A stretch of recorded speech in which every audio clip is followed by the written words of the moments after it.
Dans cette vidéo, vous allez apprendre à créer des formes ouvertes et fermées avec les outils lignes et de remplissage qui sont disponibles dans le logiciel.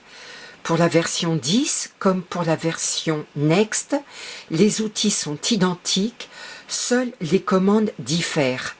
Dans la version 10, les volets d'application permettent d'accéder plus facilement aux réglages. Je vais successivement passer de la version Next à la version 10 pour que vous trouviez les procédures adaptées à votre logiciel. Dans la version Next, je trouve les outils de création sur le ruban. Ici, vous avez 3 boutons. Le premier vous permet d'utiliser les outils zone fermée, trait droit ou courbe. En dessous, vous trouvez les outils ligne, trait droit ou courbe. À côté ici, vous avez les outils rectangle, rond, arc. Et ici, des formes prédéfinies. Dans la version 10, sur le ruban, vous ne trouverez qu'un bouton de commande. Je clique dessus et vous voyez qu'une fenêtre s'ouvre où sont répertoriées toutes les formes qui nous intéressent.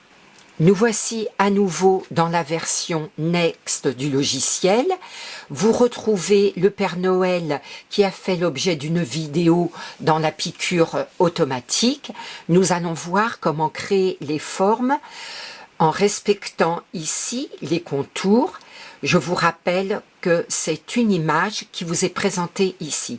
Alors nous allons travailler comme un peintre, à savoir que nous allons commencer d'abord par le fond, c'est-à-dire le sac du Père Noël, puis nous ferons le manteau, le bonnet, il y a ici les cheveux, le visage, par-dessus les cheveux et le visage, nous aurons le haut du bonnet, puis il y aura par-dessus le manteau la barbe, par-dessus la barbe il y aura la moustache.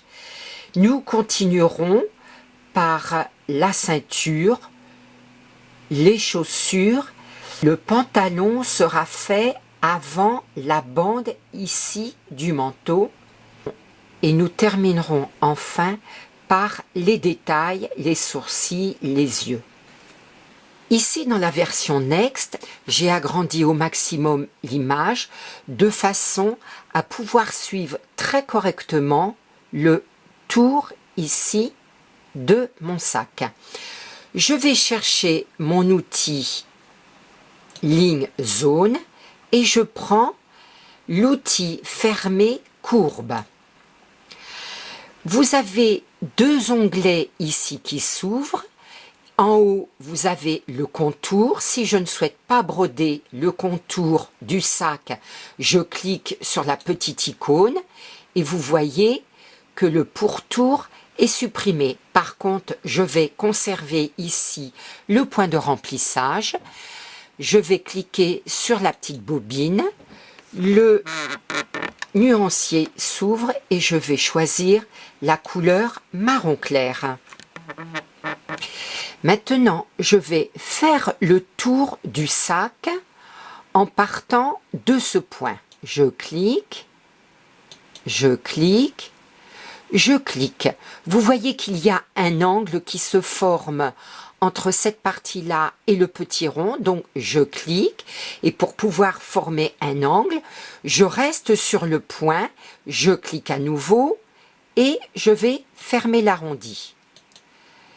Ici, je clique, je reste sur le point, et pour pouvoir former un angle, je clique à nouveau.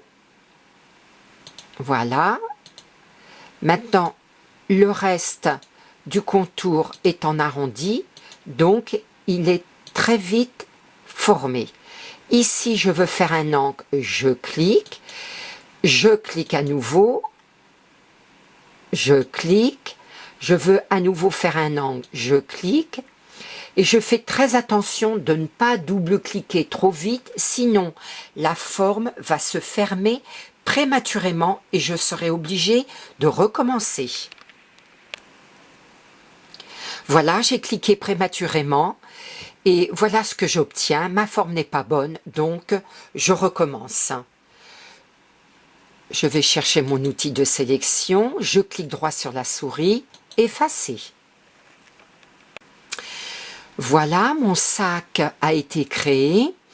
Si, comme moi, vous constatez que la forme ne s'adapte pas bien aux pixels, vous pouvez rectifier cette forme en allant dans Accueil. Vous prenez votre outil de sélection, le sac est sélectionné, vous allez chercher l'outil Angle et vous allez adapter le groupe de points à vos pixels. Ici, je vais aller chercher mon groupe de points. Je vais le déplacer et je vais faire ça sur tout le tour de mon sac pour que mon point de remplissage s'adapte parfaitement à ma forme.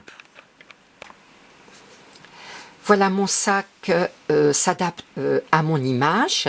Je suis restée ici avec l'outil Angle pour que vous voyez que chaque carré blanc correspond à un groupe de points. Lorsque l'on utilise l'outil Forme fermée arrondie, vous voyez que nous avons très peu de groupes de points. C'est beaucoup plus facile pour retravailler la forme lorsqu'elle ne s'adapte pas bien à l'image. Vous avez une autre possibilité pour réaliser la forme du sac. Donc, je vais revenir en arrière pour récupérer mon image. Je vais maintenant vous montrer qu'il est possible d'utiliser un autre outil de création. Donc, je vais ici dans cet onglet et je vais aller cliquer sur le crayon courbe fermée. Je vais faire en quelque sorte un tracé comme si je faisais un dessin. Voilà.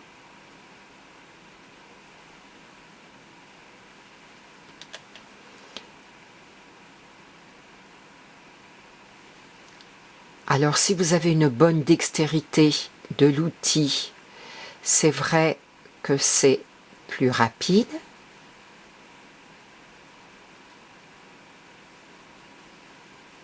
Par contre, vous allez voir que cela présente un inconvénient. C'est pour cela que c'est un outil que personnellement j'utilise très peu. Voilà, ma forme est fermée.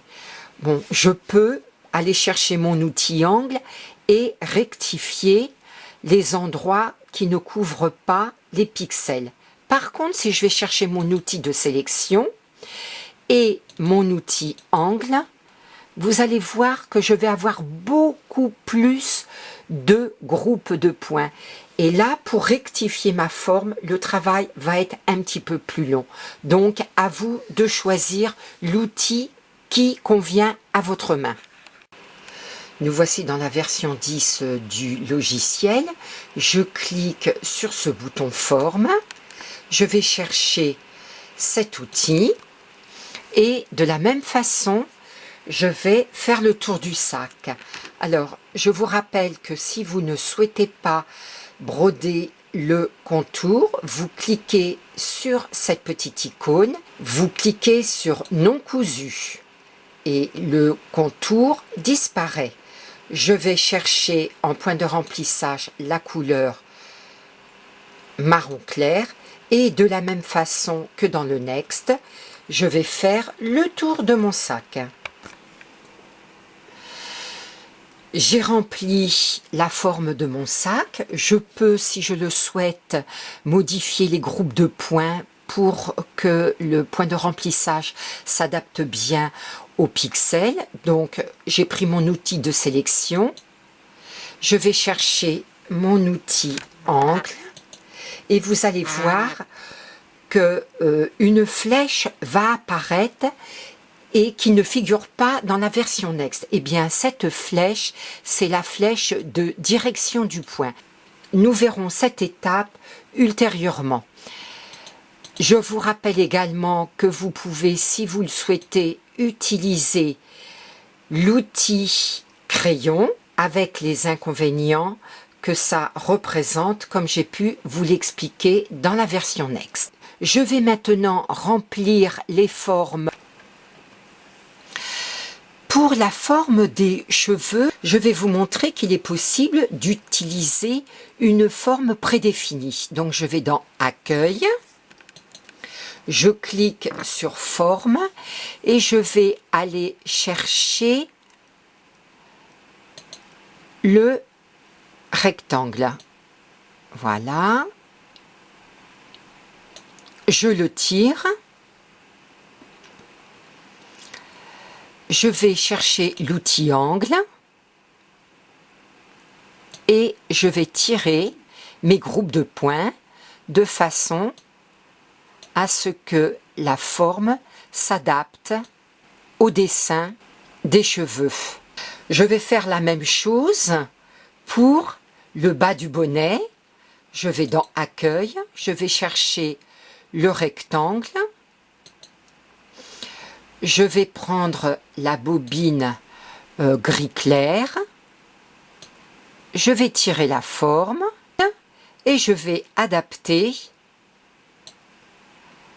le rectangle à la forme du bas du bonnet. Ça, c'est une possibilité. Si vous pensez que ce sera plus facile pour vous d'utiliser l'outil forme trait droit, eh bien, vous utilisez cet outil. C'est ce que nous allons faire tout de suite dans la version Next. Donc, je vais aller chercher ma loupe. Bon, le sac n'est pas fait, mais ce n'est pas grave. Je prends l'outil zone fermée trait droit. Je ne veux pas du contour, je supprime ici le point. Et je vais aller cliquer sur le contour et je double-clique. Voilà, ma forme est faite. Vous voyez que vous pouvez utiliser à votre guise tous les outils qui sont mis à disposition. Vous verrez que par la suite, les formes prédéfinies vous rendront de grands services. Mon fichier de broderie avance doucement. Dans l'ordre de broderie, vous pouvez constater que après le sac, j'ai créé le bonnet en rouge, puis ici les cheveux, ici le visage. Par-dessus les cheveux et le visage, nous avons le bas du chapeau, puis nous avons la barbe. Et par-dessus la barbe, nous avons la moustache. Vous ne voyez plus ici les détails du visage du Père Noël. Eh bien, lorsque nous arriverons à la fin, pour pouvoir créer les détails, nous cliquerons ici sur la partie rose du visage et nous sélectionnerons ici l'œil. La partie remplie du visage a disparu. Je pourrais, à ma guise, faire les yeux et le contour du nez. Je viens de faire le manteau dans la couleur rouge et vous constatez qu'il couvre une partie de la moustache et une partie de la barbe. Alors, ce que je vais faire, c'est que je vais ici descendre dans mon ordre de broderie. Je vais la remonter ici, de façon à ce qu'elle soit en dessous de la moustache et de la barbe. Je vais aller sélectionner la moustache, puis j'appuie sur ma touche contrôle de mon clavier, je vais aller sélectionner ma barbe, puis je vais aller sélectionner mon manteau toujours en appuyant sur la touche contrôle. Donc les trois éléments ici sont sélectionnés. Je reste sur la couleur, je clique droit. Modifier les superpositions. Une petite fenêtre s'ouvre ici. Supprimer les superpositions. J'ai déplacé sur le côté la moustache et la barbe de façon à ce que vous voyez que les superpositions avec le manteau ont bien été effectuées. Si par hasard vous n'avez pas accès à l'application supprimer les superpositions, c'est parce que vous avez des points qui se chevauchent essentiellement dans les angles. Mon Père Noël est bientôt terminé. Pour faire le rond du pompon, je vais cliquer sur l'outil forme, puis je vais prendre le rond. Je vais appuyer sur les touches CTRL flèche de mon clavier et je vais tirer un rond, un petit rond que je vais aller poser au bout de mon bonnet. J'ai rempli la forme du pantalon, le gant, la manchette, ici le bout du sac. Maintenant, je vais faire les détails du visage du Père Noël. Je vais enlever ici, sur mon ordre de broderie, le bas du bonnet. Donc, je vais le masquer avec l'œil. Je vais agrandir cette partie. Je vais aller faire les sourcils avec l'outil forme arrondi, en noir bien sûr. Je vais faire le sourcil de droite.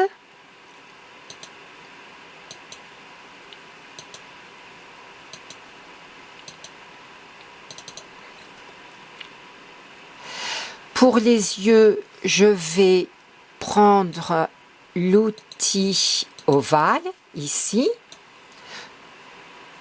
Je vais réduire cet œil-ci. Je vais le dupliquer. Je vais le réduire et je vais le mettre à côté de l'autre. Voilà. Maintenant, je vais pouvoir, ici, dans mon ordre de broderie, cliquer sur le visage, cliquer sur l'œil, de façon à ce que l'on voit la partie qui sera brodée. Je vais faire la même chose pour le bas du bonnet. Et comme j'ai fait ces éléments par-dessus, vous voyez qu'ils seront bien brodés en dernier. Me voici de retour dans la version Next du logiciel. J'ai fait mon Père Noël de la même façon que dans la version 10, à savoir que j'ai créé chaque objet comme un peintre réalise une toile. C'est-à-dire que je suis partie du sac, puis le bonnet, etc. Exactement comme dans la version 10. Maintenant, je voudrais faire ici les deux yeux avec les sourcils. À l'inverse de la version 10, on n'a pas la possibilité dans l'ordre de broderie ici de masquer la couleur correspondant au visage. Donc ce que nous allons faire, c'est que nous allons sélectionner la couleur, puis nous allons aller cliquer dans Caractéristiques, en haut, tout en haut, et nous allons supprimer ici le point de remplissage. Donc j'ai accès aux yeux et je vais faire la même chose pour le bas du bonnet pour avoir accès à l'emplacement des sourcils. Je vais zoomer le visage de mon Père Noël et comme dans la version Next, je vais aller créer les sourcils et les yeux avec les outils forme fermée. Voilà, j'ai créé les sourcils et puis les yeux. Donc je vais de nouveau aller cliquer ici sur les tirets du bas de mon chapeau. Je vais dans Caractéristiques et je vais pouvoir remettre la couleur en cliquant dans l'icône ici. Je vais faire la même chose en sélectionnant ici les tirets du visage. Je vais aller cliquer dans la petite icône ici et mon visage va réapparaître.